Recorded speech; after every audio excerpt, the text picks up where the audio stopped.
नमस्कार दोस्तों, स्वागत है आप सभी का आज की स्पेशल वीडियो में। दोस्तों, आपने नोटिस किया होगा कि पहले के ज़माने में जब रिटायरमेंट की प्लानिंग होती थी तो लोग LIC लेते थे, FD कराते थे या फिर PPF में अपना निवेश करते थे। लेकिन 2025 में एक नया ट्रेंड उभर के आया है। लोग अब अपने रिटायरमेंट के लिए म्यूचुअल फंड्स पर भरोसा करने लगे हैं। जी हाँ, बिल्कुल। लेकिन सवाल यह है कि लोग म्यूचुअल फंड्स पर इतना ट्रस्ट कर क्यों रहे हैं? रिटायरमेंट जैसा सीरियस गोल अचीव करने के लिए म्यूचुअल फंड पर ट्रस्ट करना, क्या ये सही है? तो चलिए आज एक कहानी के जरिए इस टॉपिक को क्लियर करने की कोशिश करेंगे। कहानी है शर्मा जी की। शर्मा जी 45 साल के थे। एक प्राइवेट कंपनी में वो जॉब करते थे। सैलरी थी लगभग 80,000 रुपये महीना। हर महीने घर का खर्च, EMI, स्कूल फीस सब कुछ निकाल के लगभग 10,000 रुपये उनको बचते थे निवेश करने के लिए। एक दिन उनकी बेटी ने कैजुअली उनसे पूछ लिया, पापा आप रिटायर होने के बाद क्या करेंगे? तब शर्मा जी ने हंसते हुए बोला, टीवी देखेंगे, वॉक पे जाएंगे।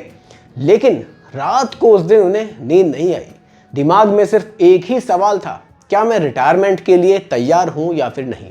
अगले दिन ही उन्होंने एक फाइनेंशियल एडवाइजर से मिलने का फैसला किया। एडवाइजर ने सबसे पहले उनसे यही पूछा, आपका रिटायरमेंट का गोल क्या है?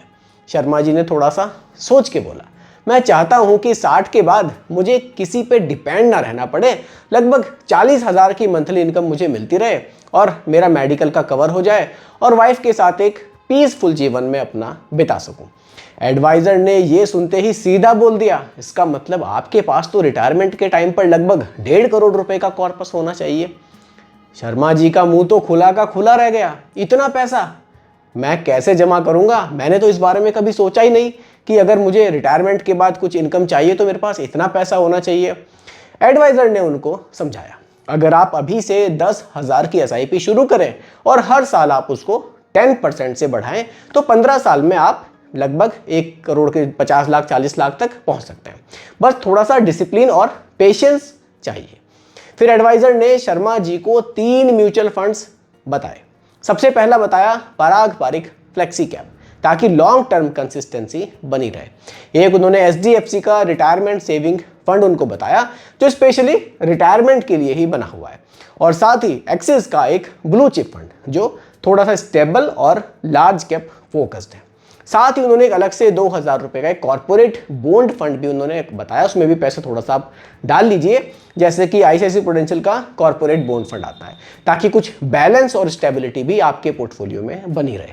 शर्मा जी ने ये प्लान स्टार्ट किया। अब सवाल आता है, क्या म्यूचुअल फंड्स सच में रिटायरमेंट के लिए सेफ हैं या फिर नहीं है?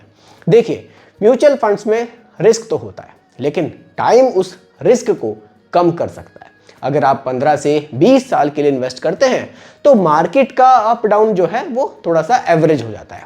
और सबसे ज़रूरी जो बात है, म्यूचुअल फंड्स जो है इन्फ्लेशन को बीट करते हैं। आज अगर आप FD करते हैं तो आपको लगभग 7% के रिटर्न्स मिल रहे हैं। इन्फ्लेशन 6% है, तो रियल रिटर्न कितना हुआ? सिर्फ 1%। लेकिन म्यूचुअल फंड्स अगर आपको 12% भी दे रहे हैं तो रियल रिटर्न्स 6% होता है। और रिटायरमेंट जैसे गोल के लिए आपको रियल रिटर्न्स चाहिए, ना कि केवल सेफ रिटर्न्स।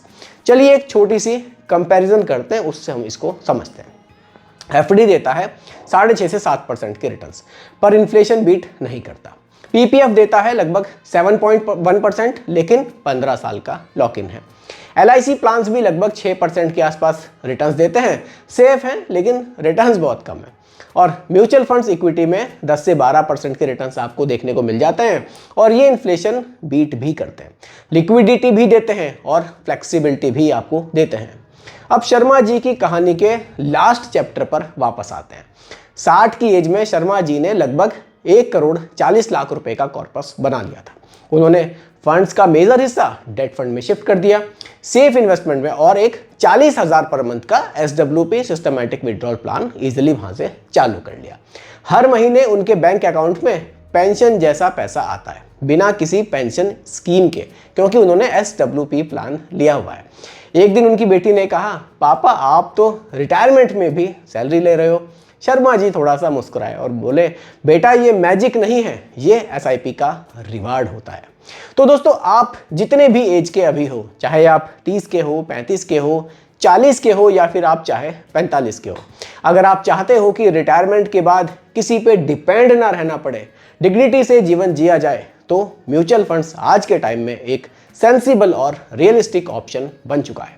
थोड़ा थोड़ा सा करके एसआईपी चालू करिए, टाइम के साथ उसको स्टेप अप करिए, यानी कि टाइम के साथ उसको हर साल थोड़ा थोड़ा सा इंक्रीज करिए और एक रिटायरमेंट प्लान आप क्रिएट करिए जो आपको फ्रीडम भी दे और साथ ही कॉन्फिडेंस भी दे। ये एक ऐसा गोल है जिसमें डिले महंगा पड़ता है, तो देर मत कीजिए, आज से एक छोटी सी शुरुआत करिए। मिलते हैं नेक्स्ट वीडियो में एक नए टॉपिक के साथ। तब तक के लिए दोस्तों इन्वेस्ट राइट और इन्वेस्ट स्मार्ट। वीडियो कैसी लगी कमेंट सेक्शन में ज़रूर बताइएगा, पसंद आई हो लाइक शेयर कीजिएगा, चैनल पर नए हैं सब्सक्राइब करना मत भूलिएगा। धन्यवाद।